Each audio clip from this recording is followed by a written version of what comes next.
Здравейте! Казвам се Моника Маринова и живея в Флорида от 10 години. Занимавам се професионално с актьорско майсторство от 3. Участвала съм в много реклами, както и в реклама на тазгодишният Супербол. Имам роли в множество късометражни филми и уеб епизоди. Наскоро продуцирах първият си авторски късометражен филм на име Гилт. Имам опит на театралната сцена. Участвала съм в класически продукции на Шекспир и Тенеси Уилямс. От 4 години посещавам школата на Майкъл Жак. В България съм учила при доцент Ева Волицер в Нов български университет, както и при Дафинка Данаилова в драматичен театър Стоян Бъчваров, Варна. В свободното си време обичам да практикувам йога, да карам колело. Най-голямата ми страст е футболът.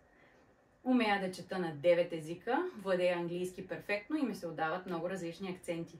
Имам желание да развия кариерата си в българската телевизия и кино.